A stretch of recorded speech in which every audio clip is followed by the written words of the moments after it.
서울의 봄은 언제나 갑작스럽게 찾아온다. 따뜻한 햇살과 차가운 바람이 공존하는 계절. 도시의 거리는 여전히 바쁘고 사람들은 익숙한 표정으로 하루를 살아간다.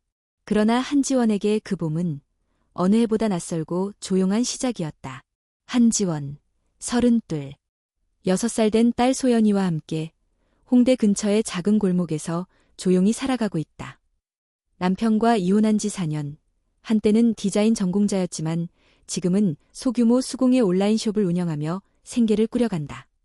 작지만 단정한 가게, 천과 실이 가득한 작업 공간, 그리고 언제나 함께 있는 딸, 겉보기에는 안정적인 일상 같지만 그녀는 누구보다 조심스럽고 마음을 쉽게 열지 못하는 사람이었다. 그날도 평소처럼 소연이를 유치원에 데려다주고 돌아오는 길이었다. 가게 문을 열기 전 골목 앞에서 갑작스러운 소란이 들려왔다. 죄송합니다. 괜찮으세요? 한 남자의 목소리. 지원이 고개를 돌리자 정장 차림의 남성이 넘어져 있는 할머니를 부축하고 있었다. 그의 손에 들려있던 커피가 바닥에 쏟아졌고 서류 봉투는 바람에 흩날리고 있었다. 지원은 주저없이 달려갔다. 괜찮으세요, 할머니? 많이 다치신 건 아니죠? 남자도 숨을 헐떡이며 말했다. 제가 부주의했어요. 골목을 너무 급하게 돌다가. 할머니는 다행히 큰 부상은 아니었고 지원과 남자는 함께 그녀를 근처 병원까지 데려다 주었다. 병원 앞, 할머니는 연신 고개를 숙이며 인사했다. 두 분 덕분에 정말 감사해요. 괜찮다니까요. 집은 바로 근처예요. 그제야 둘은 안도하며 병원 입구에서 할머니를 배웅했다. 지원은 남자의 옷에 커피 얼룩이 묻은 것을 보고 말했다. 정장 망가졌네요. 괜찮으세요? 남자는 웃으며 손을 내밀었다. 괜찮습니다. 오히려 제가 감사해야죠. 덕분에 큰일 안 나서 다행이에요. 저는 강민재라고 합니다. 지원은 그의 손을 살짝 잡았다. 한지원이에요. 저기 골목 안에서 가게를 하고 있어요. 아, 혹시 지지 공방이란 이름의 청가게 맞나요? 온라인에서도 본 기억이 있어요. 지원은 놀라며 눈을 크게 떴다. 제 가게를요? 민재는 어깨를 으쓱이며 말했다. 실은 여동생이 재봉을 좋아해서 가끔 그런 사이트를 찾아봐요. 지지 공방의 톤앤무드가 마음에 들었다고 하더라고요. 그 말을 들은 지원의 표정이 조금 누그러졌다. 오랜만에 듣는 진심이 담긴 칭찬 같았다. 민재는 휴대폰을 보며 말끝을 맺었다. 이만 가봐야겠네요. 혹시 다음에 공방에 들러도 괜찮을까요? 지원은 망설이다가 고개를 끄덕였다. 네, 언제든요. 그렇게 첫 만남은 짧고도 인상 깊게 끝났다. 일상 속 우연, 마치 영화 속 한 장면처럼 조용히 그녀의 하루에 스며들었다. 며칠이 흘렀다. 지원은 그 만남을 잊었다고 생각했다. 소연이와 함께 시간을 보내고 가게 운영에 집중하면서 그저 평범한 나날들을 살아갔다. 그러던 어느 오후 가게 문이 열렸다. 실례합니다. 익숙한 목소리. 지원이 고개를 들자 민재가 문가에 서 있었다. 이번엔 캐주얼한 차림에 미소를 띤 얼굴이었다. 혹시 오늘 시간 괜찮으세요? 제가 여동생 선물로 수공예 키트를 사려고요. 지원은 놀라며 자리에서 일어났다. 오셨어요? 네, 물론 괜찮아요. 민재는 천 조각들을 하나씩 살피며 진지하게 고른 뒤 몇 가지 키트를 골랐다. 그 와중에도 소연이가 가게로 돌아왔고 낯선 사람을 경계하다가 이내 조심스럽게 다가갔다. 엄마, 이 사람 누구야? 지원은 당황하며 말했다. 소연아, 인사하자. 이분은 민재 씨. 오늘 가게에 놀러 오신 손님이야. 민재는 무릎을 꿇고 아이 눈높이에 맞추며 말했다. 안녕, 나는 강민재야. 너는 이름이 뭐니? 소연이는 고개를 갸우뚱하며 말했다. 한소연이에요. 아저씨는 왜 여기에 왔어요? 민재는 웃으며 대답했다. 엄마랑 인연이 있어서 왔단다. 그 대답에 지원은 얼굴이 붉어졌고 소연이는 고개를 끄덕이며 말했다. 그럼 엄마랑 밥 먹고 가요. 순간 시간이 멈춘 것 같았다. 지원은 민재를 바라보았다. 그의 표정에는 당황도, 놀람도 없었다. 오히려 기쁜 듯한 미소가 번져 있었다. 혹시 괜찮다면요. 정말로 저녁 한 끼 같이 할 수 있을까요? 지원은 대답하지 않았다. 대신 살짝 고개를 끄덕였다. 그날 저녁, 셋은 작은 테이블에 둘러앉아 김치찌개를 먹었다. 소연이는 쉴 새 없이 이야기를 했고, 민재는 웃으며 아이의 말에 귀 기울였다. 지원은 그 둘을 바라보며 오랜만에 느끼는 따뜻함에 마음이 흔들렸다. 그녀는 아직 완전히 열리지 않았다. 하지만 어쩌면 이 봄은 단순히 계절의 변화만이 아닐지도 모른다. 오랫동안 얼어있던 그녀의 마음에도 드디어 바람이 불기 시작했다. 그날 이후 강민재는 일주일에 한두 번 꼬박꼬박 지지 공방에 들렀다. 처음엔 여동생 선물, 다음엔 지인의 생일, 또 그 다음엔 집에 놓을 소품 하나 찾고 싶어서라는 핑계까지. 한지원은 눈치채지 못할 리 없었다. 민재의 발걸음이 단순한 손님의 방문 이상이라는 것을. 하지만 그녀는 그저 웃으며 문을 열어줄 뿐이었다. 어떻게 이런 색을 조합할 생각을 하셨어요? 이건 손바느질로 마감하신 건가요? 민재는 묻고 또 물었다. 그의 관심은 단순한 호기심 그 이상이었다. 그는 그녀가 만든 작은 파우치 하나에도 진심을 담아 감탄했고, 오래된 미싱 옆에 걸려있는 소연이의 그림을 보며 미소 지었다. 아이 그림이네요. 해바라지 맞죠? 네, 소연이가 제일 좋아하는 꽃이에요.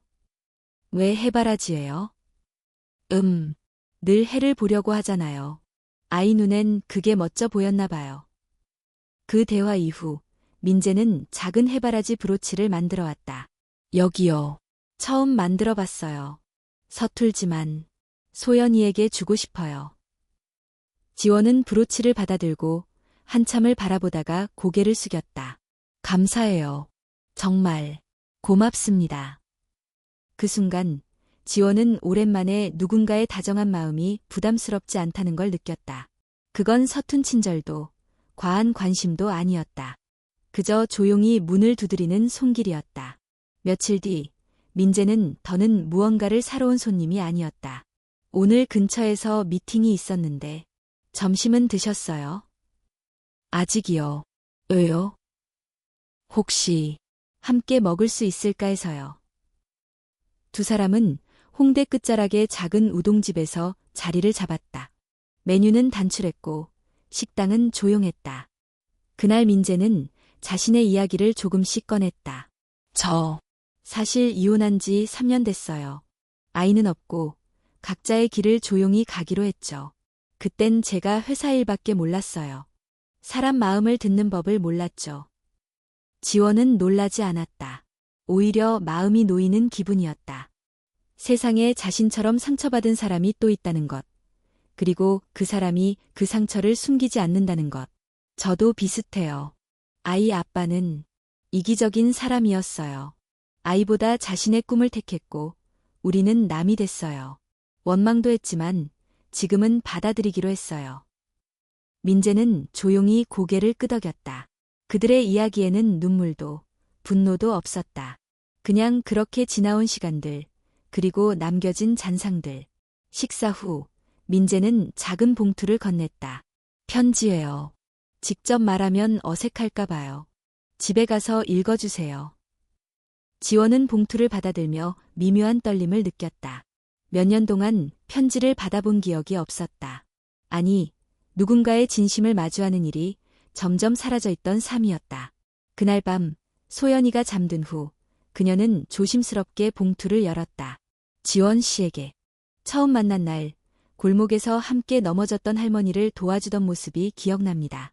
말없이 달려와 할머니 손을 잡고 침착하게 병원까지 이끄는 당신의 뒷모습이 이상하게도 오래 남았어요. 그 후로도 몇 번 공방에 들르면서 저는 당신이 만들어낸 공간과 색감, 손길 하나하나에 깊이 빠져들었습니다. 아마 그건 단순히 디자인이 좋아서가 아니라 그 속에 담긴 이야기를 느꼈기 때문일지도 모르겠어요. 지원 씨, 저는 누군가를 다시 좋아할 수 있을지 몰랐습니다. 이혼 후 제 마음은 늘 회색이었고 사람을 향한 감정은 어쩐지 조심스러웠어요. 그런데 이상하게 당신 앞에서는 조심하지 않아도 될 것 같았습니다. 웃는 얼굴 뒤에 아픔이 있다는 걸 알면서도 그걸 억지로 끄집어내려 하지 않는 사람이 되고 싶었어요. 혹시 부담이 되지 않았다면 다음 주쯤 소연이랑 함께 저녁을 먹는 건 어떨까요? 이유 없이가 아니라 이유가 생기기 시작했기 때문입니다. 강민재 드림. 편지를 다 읽고 나서도 한지원은 한참 동안 아무 말도 하지 못했다. 마음이 무너진 것도 치솟은 것도 아니었다. 그저 조용히 오래 잠들어 있던 감정이 천천히 깨어나는 기분.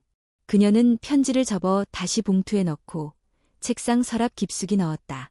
그곳엔 오래전 결혼식 사진, 소연이의 첫 초음파 사진, 그리고 아직 꺼내지 못한 과거들이 있었다. 편지를 넣고 서랍을 닫는 순간 그녀는 처음으로 그 기억들 위에 지금을 올려두고 있다는 걸 깨달았다. 지금 누군가가 그녀의 문을 조심스레 두드리고 있었다. 그리고 그 문은 아주 조금 열리기 시작했다.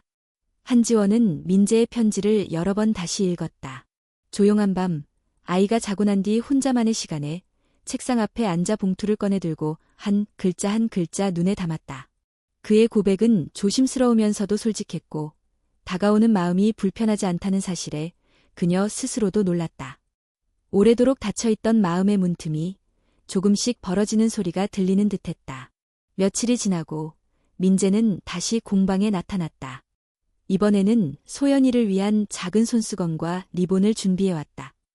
아이의 이름이 수놓아진 리본은 서툴렀지만 정성이 느껴졌다.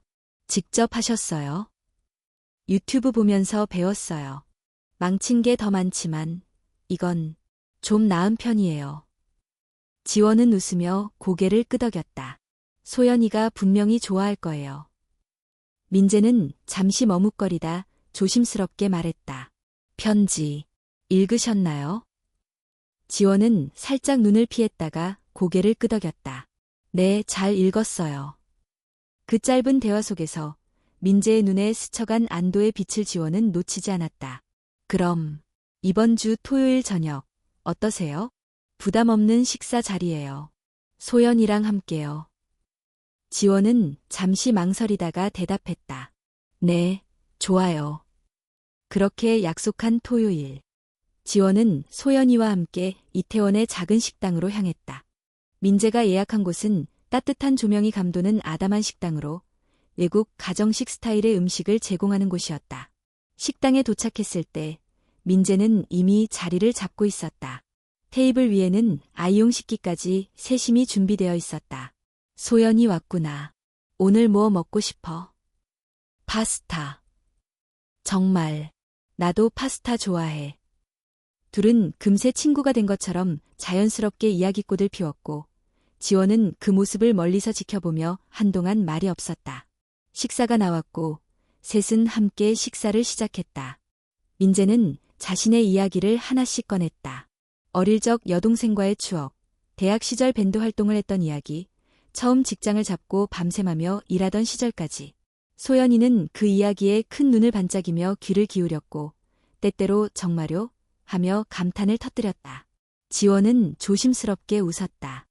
민재의 존재가 어느새 자연스럽게 그녀의 삶 속으로 스며들고 있음을 느꼈다. 식사를 마친 후 민재는 아이스크림 가게로 셋을 이끌었다. 소연이는 바닐라, 민재는 초콜릿, 지원은 스트로베리를 골랐다. 가게 앞벤치에 나란히 앉은 세 사람. 소연이가 한참 아이스크림을 먹다 말고 입을 열었다. 아저씨, 우리 진짜 가족 같아요. 그 말에 지원은 놀라 민재를 바라보았고 민재는 살짝 웃으며 대답했다. 그래? 소연이는 우리 가족이면 좋겠어? 응. 엄마가 웃는 게 좋아. 아저씨랑 있으면 자주 웃거든요. 지원은 말없이 소연의 손을 꼭 잡았다. 민재는 그 순간 조용히 한숨을 쉬었다. 지원 씨. 네. 시간을 들여도 괜찮아요. 제가 조급하지 않을게요. 그냥 지금처럼 천천히 서로를 알아가면 좋겠어요.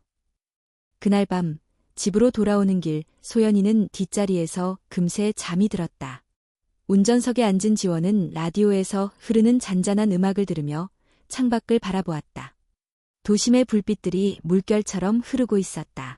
마음 한구석에서 있고 지내던 설렘이 피어오르고 있었다. 오랜만에 느끼는 누군가와 함께 미래를 상상해도 될 것 같은 감정.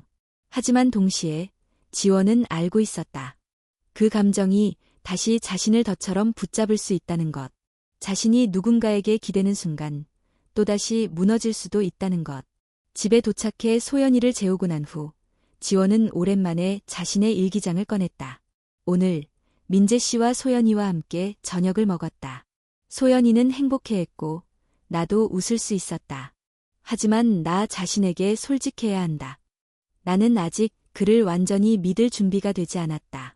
그의 다정함이 고맙고 그의 기다림이 따뜻하다. 하지만 그 다정함이 내 상처를 덮어주지는 못한다. 그건 내가 해야 할 몫이다. 일기를 덮으며 그녀는 민재의 말이 떠올랐다. 그냥 지금처럼 천천히 서로를 알아가면 좋겠어요. 그 말이 다행이라고 생각했다. 그리고 동시에 그 천천히가 앞으로 얼마나 많은 밤을 지나야 하는지 알 수 없어 두려웠다. 하지만 그럼에도 불구하고 그녀는 조심스럽게 앞으로 나아가기로 했다. 소연이의 웃음이, 그날 밤의 공기가, 그리고 민재의 눈빛이 그녀에게 그렇게 말하고 있었으니까. 따뜻한 봄바람이 서울 전역을 감싸기 시작한 4월 말, 한지원은 오랜만에 도심을 벗어나 인천의 공방박람회에 참가하게 되었다. 소연이는 유치원 봄 소풍이 있는 날이라 잠깐 시간을 낼 수 있었고, 지원은 자신이 직접 만든 제품들을 몇 가지 준비해 1시간 남짓 전철을 타고 인천으로 향했다. 공방박람회는 인천 문화창작소 근처 작은 광장에서 열리고 있었다. 사람들은 손수 만든 향초, 수제 도자기, 천연 비누, 그리고 직물 제품들을 구경하며 봄 햇살을 즐기고 있었다. 지원은 잠시 벤치에 앉아 휴식을 취하고 있었다. 박람회장의 끝자락, 벚꽃이 만개한 작은 공원 쪽에서 기타 소리가 은은하게 들려왔다. 그 소리는 묘하게 사람을 멈춰서게 만드는 힘이 있었다. 슬프지도 않고 그렇다고 완전히 밝지도 않은 중간 어딘가에서 서성이게 만드는 선율이었다. 지원은 본능적으로 소리를 따라 걸었다. 벚꽃나무 아래 검정 셔츠에 청바지를 입은 한 남자가 기타를 치고 있었다. 그의 옆에는 작은 앰프와 티박스가 있었고 앞에 놓인 스탠드에는 유지훈이라는 이름과 자작곡 리스트가 적힌 종이가 붙어 있었다. 그는 눈을 감고 연주에 몰입해 있었다. 손끝은 흐르듯 움직였고 그의 표정은 어떤 말보다 많은 이야기를 담고 있었다. 지원은 그 자리에서 한참을 멈춰서서 그를 바라보았다. 연주가 끝나자 박수 소리가 작게 퍼졌다. 지훈은 고개를 들고 관객들에게 가볍게 인사를 했다. 그 순간 그의 시선이 지원과 마주쳤다. 잠시 시선이 머물렀지만 그는 곧 미소 지으며 말을 걸었다. 첫 곡은 좀 조용했죠? 다음 곡은 봄에 어울리는 걸로 갈게요. 그리고 다시 기타를 치기 시작했다. 이번엔 조금 더 밝고 리드미컬한 멜로디였다. 두 번째 곡이 끝난 후 지원은 조심스럽게 다가가 말했다. 방금 첫 곡 정말 좋았어요. 제목이 있나요? 지훈은 고개를 갸웃하며 웃었다. 아직 없어요. 제목을 붙이기엔 제 감정이 아직 정리되지 않았거든요. 그래도 뭔가 떠오르긴 했어요. 들으면서 누군가를 떠나보내는 장면이 생각났거든요. 지훈은 잠시 그녀를 바라보았다. 정확해요. 그 곡은 제가 작년 봄에 끝낸 사랑에 대해 쓴 곡이에요. 그 사람은 조용히 떠났고 저는 그걸 붙잡지 않았어요. 붙잡을 수 없었죠. 지원은 무언가 마음을 찌르는 듯한 기분을 느꼈다. 저도 그랬던 적이 있어요. 붙잡지 못한 순간들이요. 지훈은 미소 지으며 기타를 내려놓았다. 앉으실래요? 벚꽃이 곧 질 것 같으니 그 전에 조금 즐기죠. 두 사람은 나란히 나무 아래 벤치에 앉았다. 그는 지원에게 음악에 대해, 여행에 대해, 그리고 삶에 대해 이야기했다. 말을 많이 하는 사람은 아니었지만 말할 때마다 깊은 생각이 담겨 있었다. 지원도 자신도 모르게 자신의 이야기를 꺼내고 있었다.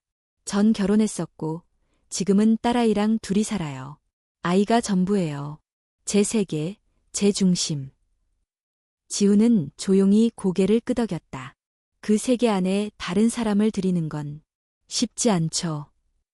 지원은 고개를 돌려 그를 바라보았다. 어떻게 아세요? 지우는 잠시 생각에 잠기다 대답했다. 저도 누군가의 세계에 들어가려고 했던 적이 있어요. 하지만 그 사람이 날 향해 문을 닫는 걸 보고 기다리는 게 답이 아니라는 걸 깨달았죠. 그 순간 지원의 마음속 어딘가가 흔들렸다. 그는 무언가를 기대하지 않고 건넸고 그녀는 오랜만에 무장을 풀고 누군가와 마음을 나누고 있었다. 시간이 흘렀고 해가 점점 기울기 시작했다. 지원은 자리에서 일어나며 말했다. 이만 가볼게요. 아이가 곧 돌아올 시간이거든요. 지우는 기타를 다시 챙기며 말했다. 언제든 다시 오세요. 제가 여기 있을지 몰라도 이 자리엔 늘 음악이 있을 거예요. 지원은 미소 지으며 손을 흔들었다. 오늘 고마웠어요. 잠시지만 숨을 쉬는 느낌이었어요. 그녀는 돌아서서 발걸음을 옮겼지만 가슴속 어딘가에는 낯선 떨림이 남아있었다. 그 밤 집으로 돌아온 지원은 소연이와 함께 저녁을 먹고 평소보다 일찍 아이를 재운 후 혼자서 창가에 앉았다. 라디오에서 흘러나오는 음악 대신 벚꽃 아래에서 들었던 기타 소리가 자꾸만 떠올랐다. 그녀는 휴대폰을 들고 유지훈이라는 이름을 검색했다. 한참을 망설이다가 결국 아무것도 하지 않고 화면을 꺼버렸다. 그저 그의 말만이 귓가에 남았다. 이 자리엔 늘 음악이 있을 거예요. 지원은 창문을 열었다. 바람 사이로 어딘가에서 꽃잎이 날리는 소리가 들리는 듯했다. 그녀의 마음에도 새로운 계절이 다가오고 있었다. 벚꽃이 지고 초여름이 다가올 무렵 한지원의 마음속에는 바람보다 더 흔들리는 감정이 자리 잡기 시작했다. 강민재와의 관계는 조용하고 따뜻했다. 그는 언제나 기다려주었고 그녀가 불안할 때면 말없이 곁을 지켰다. 소연이에게도 성실하고 다정한 모습으로 다가왔고 어느새 세 사람은 마치 오래된 가족처럼 자연스러워지고 있었다. 하지만 인천에서의 그 하루 이후 그녀의 머릿속에는 계속해서 유지훈의 얼굴과 기타 소리가 맴돌았다. 그는 특별한 말을 하지 않았다. 고백도 약속도 없었다. 하지만 그의 눈빛, 말투, 음악 속에는 묘한 울림이 있었다. 그것은 민재가 주는 안정감과는 다른 종류의 감정이었다. 지원은 혼란스러웠다. 하루는 민재와 함께 소연이의 유치원 행사에 다녀온 날이었다.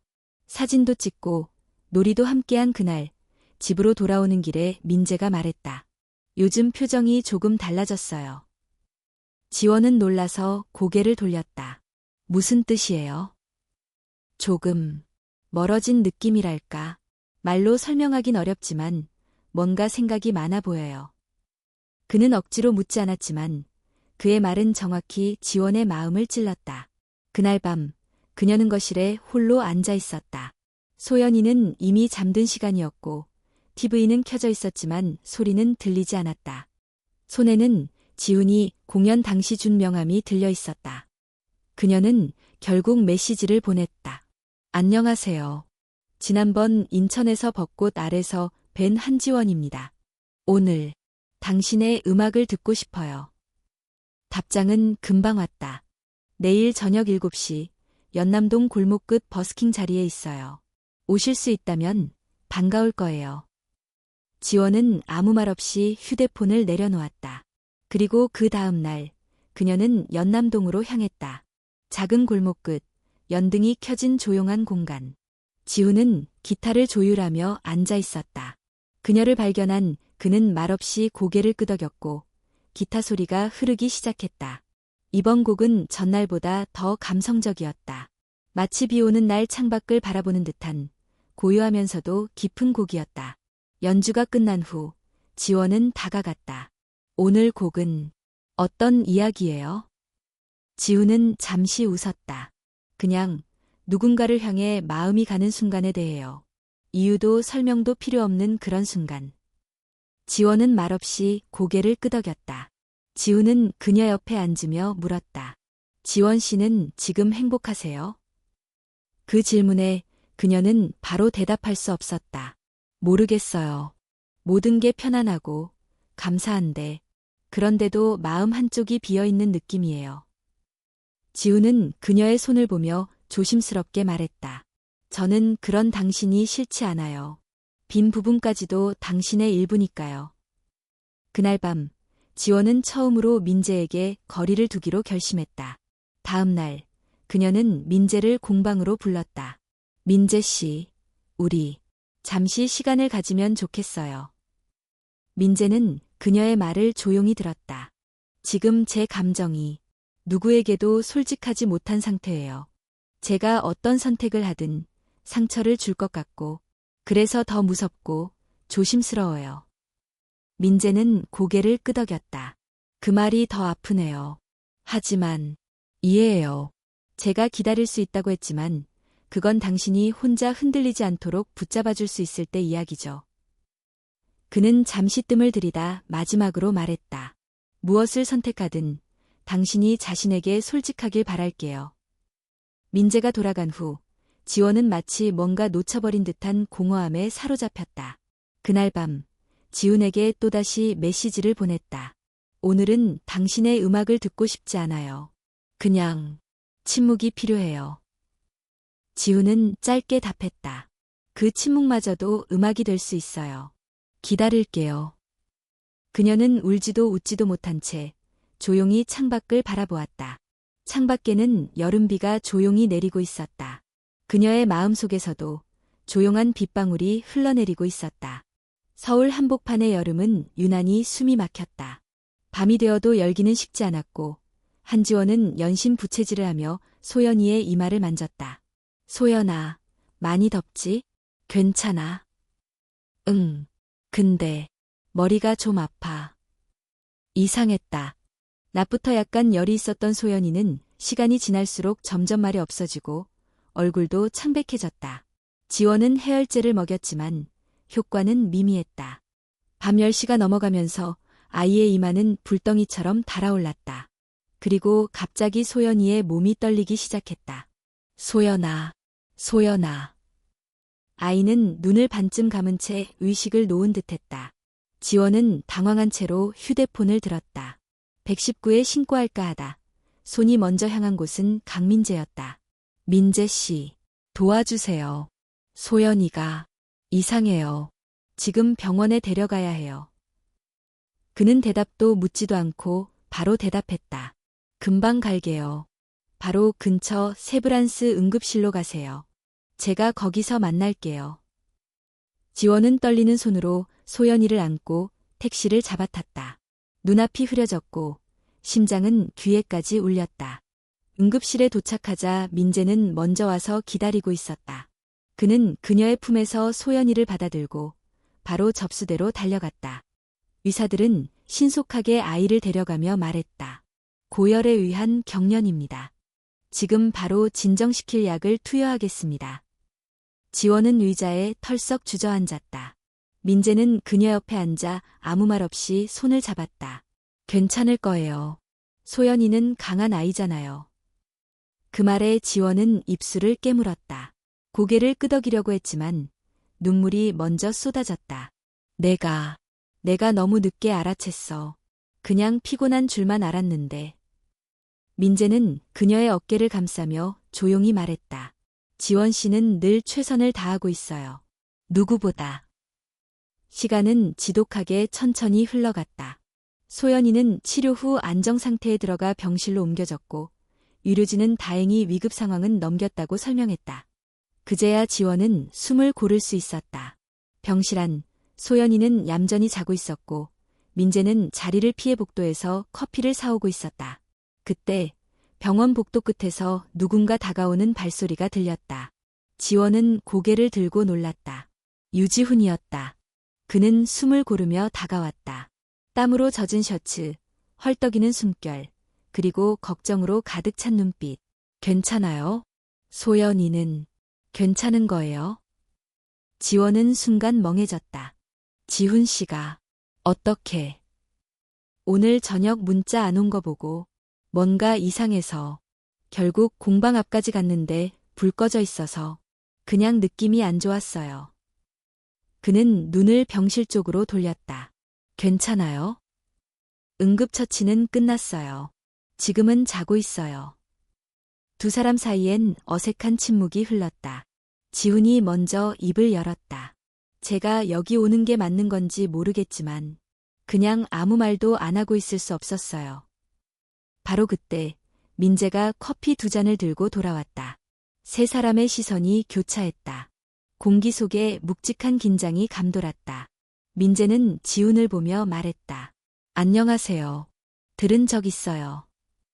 지훈도 고개를 살짝 숙였다. 저도요. 지원은 말없이 두 사람 사이에 서 있었다.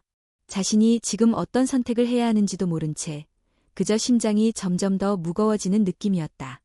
민재는 커피 한 잔을 그녀에게 건네고 말했다. 잠깐 바람 좀 쐬고 올게요. 너무 오래 앉아 있었더니.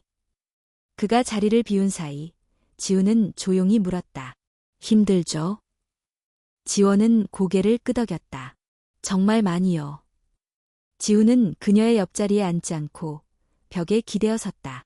나는 그저 당신이 누군가의 위로가 아니라 당신 자신에게 솔직했으면 좋겠어요. 지금까지 계속 그래야 한다고 생각했어요. 강해져야 한다고. 소연이를 위해서라도. 강해지는 것과 무거운 걸 참고 있는 건 다른 거예요. 그 말에 지원은 고개를 숙였다. 그 두 개가 항상 헷갈려요. 지훈은 그녀를 바라보며 조용히 말했다. 당신이 나를 선택하든 그 사람을 선택하든 나중에 후회하지 않도록 해요. 자신에게 부끄럽지 않게. 그 말은 무언가를 강요하지 않았다. 하지만 그녀의 마음속 어딘가에 깊이 박혔다. 그날 새벽, 지원은 병실 옆 의자에 앉아 깜빡 잠이 들었다. 소연이의 작은 손이 그녀의 손을 잡았을 때 그녀는 눈물을 흘리며 아이를 꼭 안았다. 그리고 깨달았다. 이 모든 흔들림 속에서도 가장 지켜야 할 중심은 바로 이 작은 손이라는 걸. 소연이가 완전히 회복하는 데는 며칠이 걸렸다. 열은 내렸고 병원에서도 더 이상 위급 상황은 없다고 했다. 하지만 한지원의 마음은 여전히 무겁고 고요했다. 병원에서의 밤 이후 민재와 지훈 둘 다 아무 말 없이 자리를 비웠다. 민재는 다음날 아침 병실을 조용히 나가며 말했다. 이제 제 역할은 여기까지인 것 같아요. 당신이 힘들 때 곁에 있을 수 있어서 감사했어요. 하지만 더 이상 내가 있어야 할 자리가 아니라면 억지로 머무르지 않을게요. 그는 미소 지으려 했지만 끝내 웃지 못한 채 걸음을 돌렸다. 그 후로도 그는 연락을 해오지 않았다. 지훈 역시 그날 새벽 이후 다시는 메시지를 보내오지 않았다. 지원도 그 누구에게도 연락하지 않았다. 연락할 말도 할 자신도 없었기 때문이다. 소연이가 회복해 일상으로 돌아온 뒤 지원은 공방에 혼자 앉아 오랜만에 일기를 꺼냈다. 나는 그들을 밀어낸 걸까? 아니면 그냥 나 자신에게로 돌아온 걸까? 민재는 그녀에게 안전함과 따뜻함을 주었지만 동시에 스스로를 잊게 만드는 감정이었다. 지훈은 그녀를 깨어나게 했지만 그것이 꼭 위안이 되는 건 아니었다. 그녀는 어느 순간부터 이 두 세계의 사이에 스스로를 가둬버렸다는 걸 깨달았다.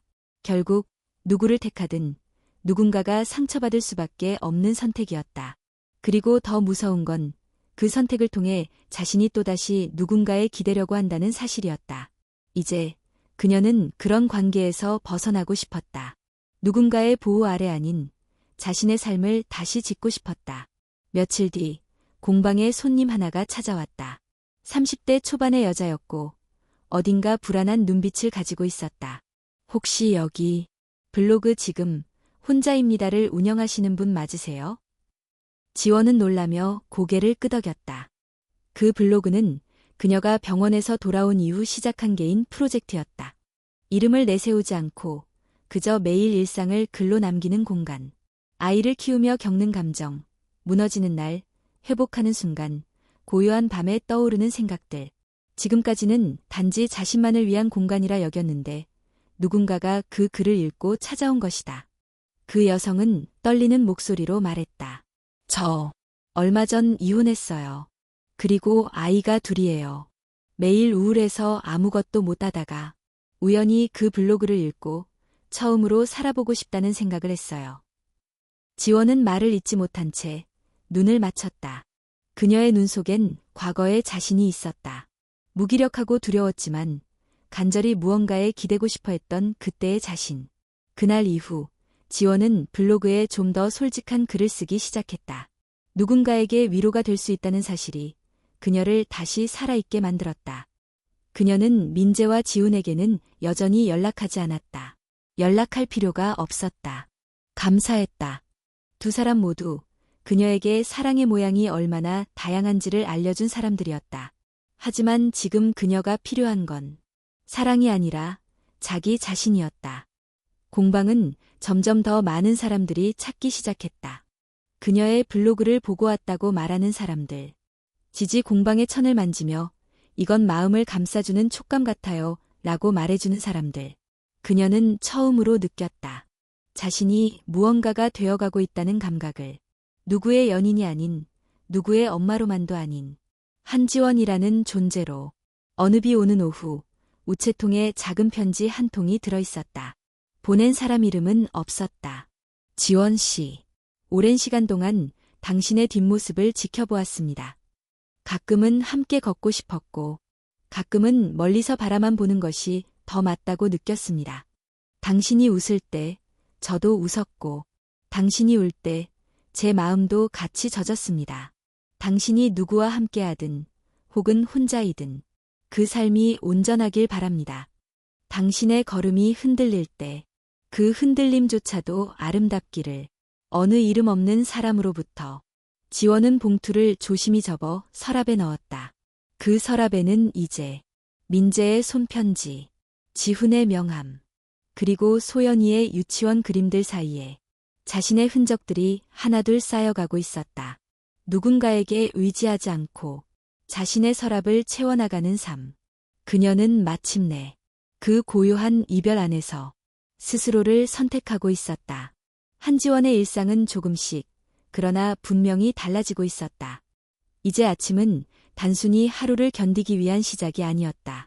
눈을 뜨면 창문을 열고 햇살을 들이며 소연이의 얼굴을 확인하는 일부터 시작했다. 예전엔 눈꺼풀 위로 얹힌 무거운 감정들이 하루 종일 따라다녔다면 이제는 조금은 가벼워진 마음으로 하루를 살아가고 있었다. 소연이는 여전히 밝았고 때때로 철없는 질문을 던졌지만 그 질문들 속엔 아이만의 방식으로 엄마를 사랑하고 걱정하는 마음이 담겨 있었다. 엄마, 요즘 웃는 게 더 많아진 것 같아. 그래? 그럼 다행이다. 내가 웃게 해줘서 그런가 봐. 공방도 다시 활기를 띠었다. 지지 공방은 단지 제품을 파는 공간이 아니었다. 한지원의 삶과 감정, 그 진심이 담긴 공간이었다. 블로그 지금 혼자입니다는 예상 외로 많은 반응을 얻었다. 혼자 아이를 키우는 엄마들, 사회로부터 단절된 채 외로움 속에서 하루하루를 버텨내는 여성들, 감정을 드러낼 용기를 잃어버린 이들. 그들은 모두 이 작은 블로그 안에서 지원의 문장 한 줄에 울고, 웃고, 다시 자신을 들여다보게 되었다. 언니, 어제 글 읽고 펑펑 울었어요. 저만 그런 줄 알았거든요. 어떻게 그렇게 솔직하게 말할 수 있죠? 전 아직도 저 자신을 이해 못하겠는데. 지원님 덕분에 이혼 서류에 사인했어요. 아이에게 미안했지만 그게 우리가 살아남는 길이라는 걸 이제야 알았어요. 지원은 그런 댓글과 메시지들을 읽을 때마다 자신이 혼자가 아니라는 것을 다시금 느꼈다. 하루는 출판사에서 연락이 왔다. 혹시 블로그 글들을 모아 책으로 내볼 생각은 없으신가요? 그 제안에 지원은 망설였다. 글이 너무 사적이진 않을까, 누군가에게 상처가 되진 않을까. 하지만 그녀는 곧 깨달았다. 이 글들은 누군가를 겨냥해 쓴 것이 아니었다. 그저 스스로를 위해 적어내려간 치유의 기록이었다. 그리고 그것이 누군가에게 위로가 되었다면 더 이상 숨길 이유는 없었다. 그녀는 출판을 결정했고 책 제목은 블로그와 같은 지금, 혼자입니다로 정해졌다. 편집자는 말했다. 이 책은 단지 한 여자의 고백이 아니라 많은 이들의 대변이 될 수 있어요. 출간이 확정된 날, 그녀는 조용히 공방을 닫고 딸과 함께 한강으로 향했다. 둘은 돗자리를 깔고 도시락을 나눠 먹었다. 엄마, 책 낸다며? 나도 나오는 거야. 당연하지. 너는 이 책의 주인공이야. 그럼 나도 작가 딸이야. 그럼 작가의 아주 자랑스러운 딸이지. 소연이는 해맑게 웃었고 지원은 그 웃음을 바라보며 조용히 속으로 되뇌었다. 이 아이에게 부끄럽지 않은 엄마가 되고 싶다. 며칠 후 그녀는 오랜만에 민재에게 짧은 메시지를 보냈다. 긴 말 없이 단 한 줄이었다. 당신이 말했던 천천히가 이제야 가능할 것 같아요. 답장은 곧 왔다. 당신이 웃는 모습을 지금처럼 계속 볼 수 있기를 바라요. 내가 아니라도. 그 메시지는 따뜻했고 그만큼 단호했다. 지원은 더 이상 아프지 않았다. 그 말은 그녀에게 새로운 관계의 시작이 아니라 과거와의 평화로운 이별을 의미했다. 지훈에게는 별도의 연락을 하지 않았다. 하지만 하루는 그의 이름으로 된 작은 소포가 공방에 도착했다. 안에는 오래된 CD 한 장과 손글씨로 적힌 쪽지가 들어있었다. 이건 당신에게 보내는 마지막 노래예요. 당신은 더 이상 내 음악 속의 주인공이 아니지만 그 노래의 시작이 되어줘서 고마워요. 지원은 CD를 조용히 CD 플레이어에 넣었다. 낯익은 기타 선율이 흐르기 시작했고 그녀는 눈을 감았다. 그 안에는 고백도, 이별도, 미련도 다 담겨 있었다. 하지만 무엇보다도 느껴진 건 감사였다. 그녀는 이제 모든 감정에 이름을 붙일 수 있었다. 사랑, 아픔, 회복, 성장, 그리고 강함.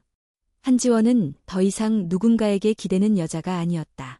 누군가에게 선택받기 위해 살아가는 사람도 아니었다. 그녀는 스스로를 선택한 사람이었다. 그리고 그 선택은 누구보다 강한 사람이 되는 첫걸음이었다. 출판 후 몇 달이 흘렀다.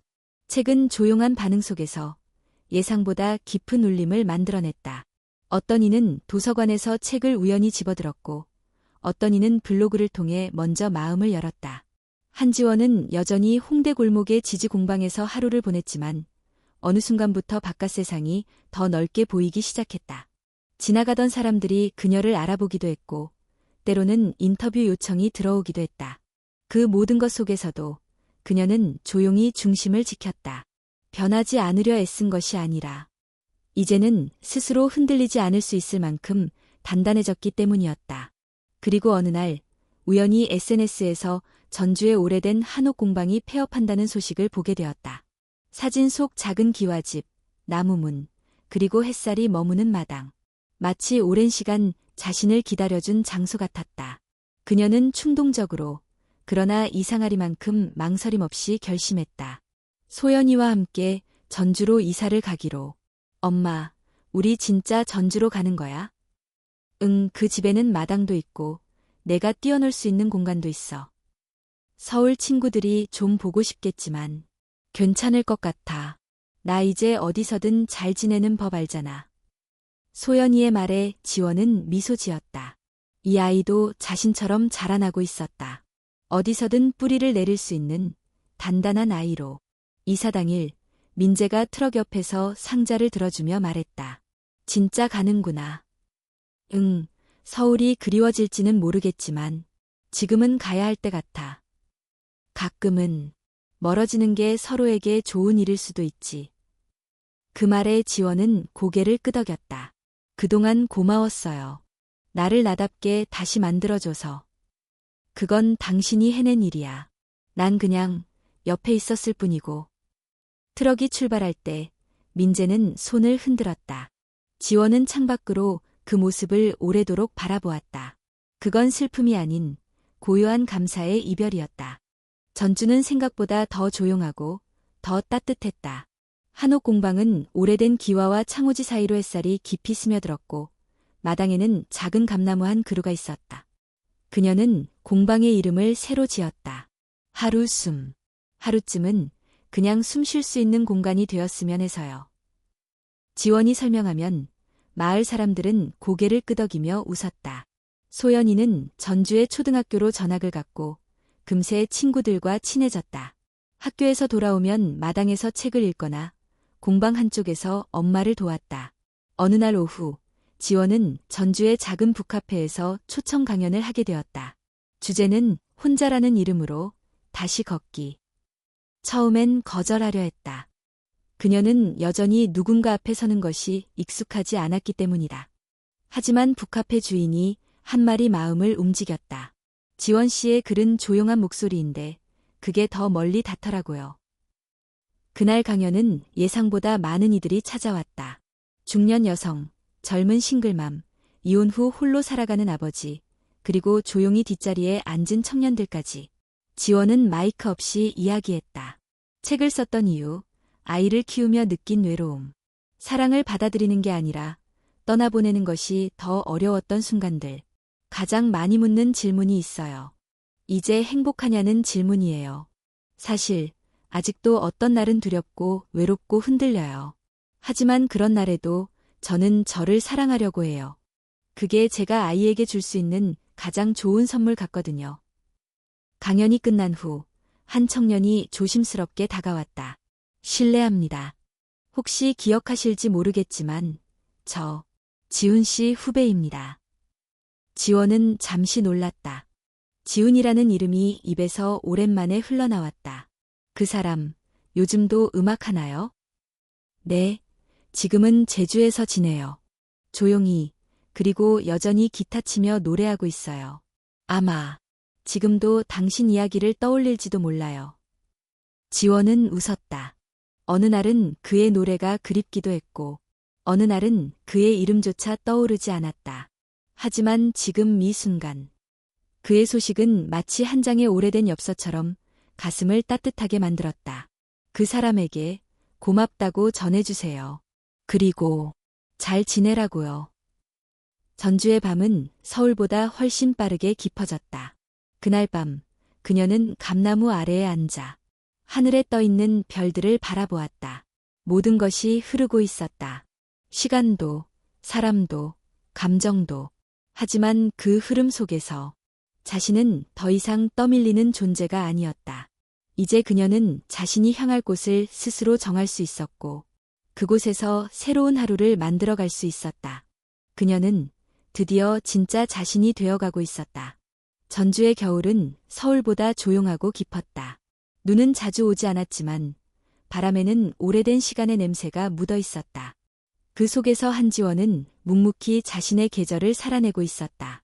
하루숨 공방은 이 지역에서 점점 입소문이 나기 시작했다.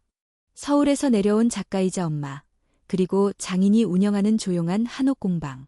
손님들은 단순히 제품을 사기 위해서가 아니라 마음을 놓고 가기 위해 이곳을 찾았다. 여기 오면 왠지 가슴이 편안해져요. 지원은 그런 말들이 낯설지 않았다.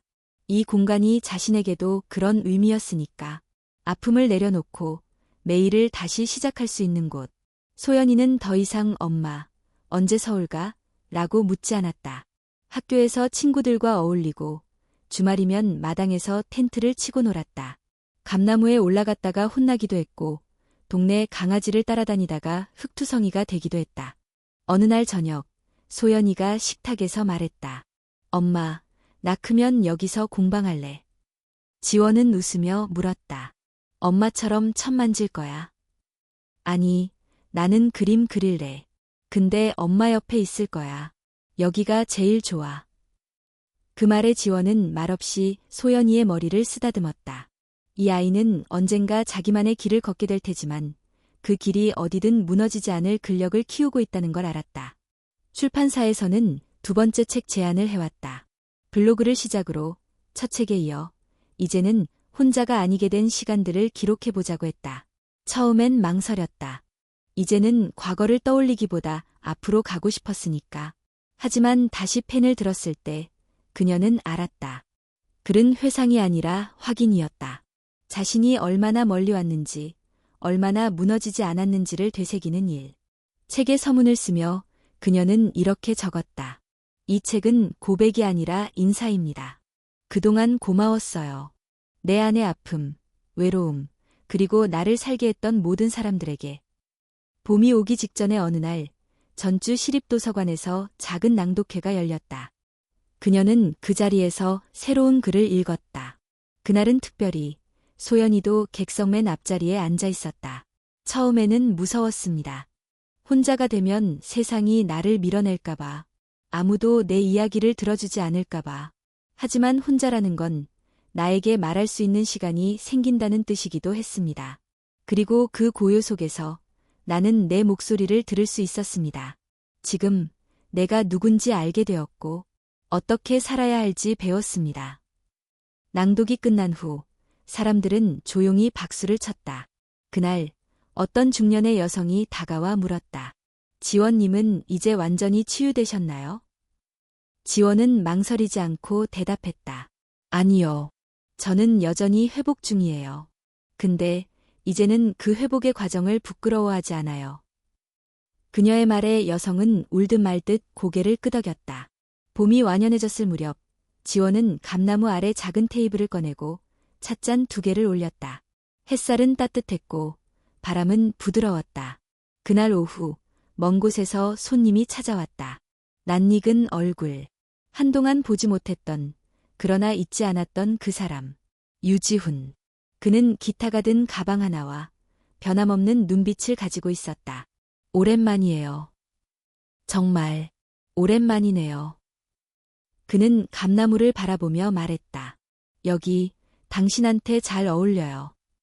나도 그렇게 느껴요. 이제야 내 자리를 찾은 것 같아요. 잠시 침묵이 흘렀다. 그리고 지훈이 먼저 입을 열었다. 그날 병원에서 본 당신의 얼굴이 아직도 기억나요. 무서웠고 약했고 하지만 동시에 누구보다도 강했어요.